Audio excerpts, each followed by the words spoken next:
Hi, we're going to do some routine training. Training children. Um, this will affect sleep habits, potty training habits, dietary habits, um, schooling habits, other stuff. If you're teaching them piano and guitar, which you should do at the earliest possible age, teach them music. They can learn it quicker than you could. Anyway, I guess to start with, the premise is that children need some structure in their life.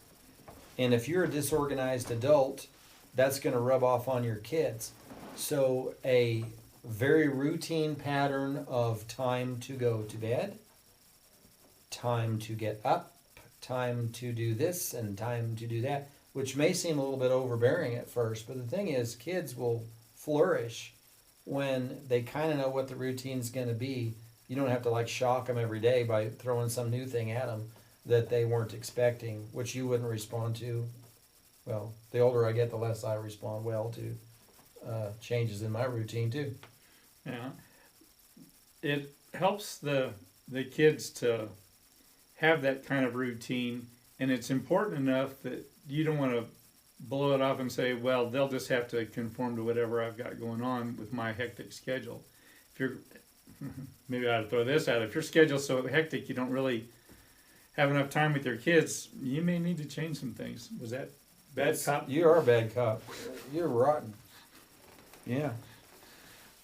But that's part of the thing of being a parent is there's a certain amount, we've been talking about who's the adult and who's the kid, but there are certain ways and things that you need to cater to them, in that a consistent, as he was talking about, time to get up, time to eat, time to go to bed is very helpful to a child.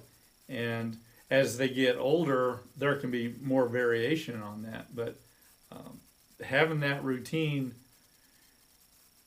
it also has a kind of a calming effect in their life, that everything's not chaos, everything's not random. There are some things that they can kind of expect and be comfortable with. I know it would help me, and I'm not a kid anymore, but when I think of, we start with bedtime.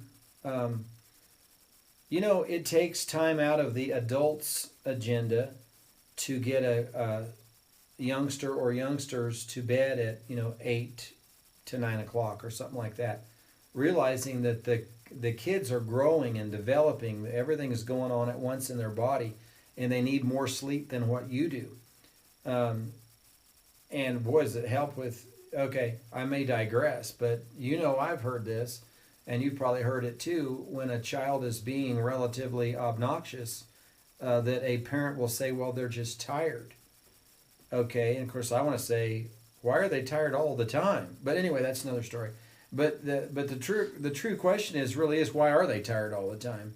And that comes back to you, Mr. or Mrs. Parent, because if that kid's exhausted all the time, literally, they really are. I understand there's teething, there's a lot of, kids are going through a lot. But here's the deal. Sleeping some of this off would be a wonderful thing, but you will probably have to enforce, because kids need to be trained, that you may know that kid needs to get to bed by 8 o'clock so that they can get some good sleep in and be ready to tackle growing up some more tomorrow. But if they think, hey, I ain't going to bed, that's where you gotta buck up and be the parent, and provide them with the opportunity to get the sleep they need so they won't be hell on wheels tomorrow while they're trying to teeth or grow or potty train or whatever they're doing. So you can't have you got to eliminate the they're exhausted excuse. And then you can move on to some of the other proactive parts of your routine, which will include then potty training and various types of schooling or lessons in music or in art, or just their other vocational stuff like taking care of the family pets or farm animals and all this kind of thing, all of which needs to be incorporated in their little life, but only, of course, after you've got a routine that allows it. Yeah. And don't be afraid to enforce it. And I'm thinking of my mom.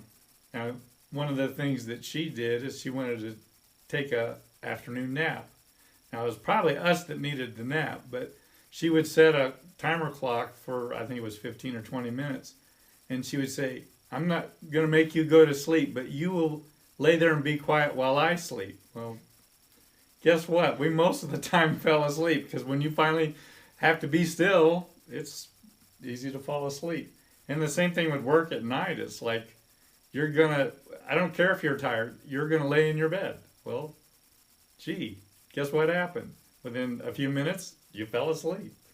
This But is if a you were allowed to brilliant run around, now you're going until you, I mean, when you see a kid that goes until they just pass out, that's not proactive parenting. No, that'd be a little crazy. Now I go to light pass out all the time, but that's because I pass out more easily these days.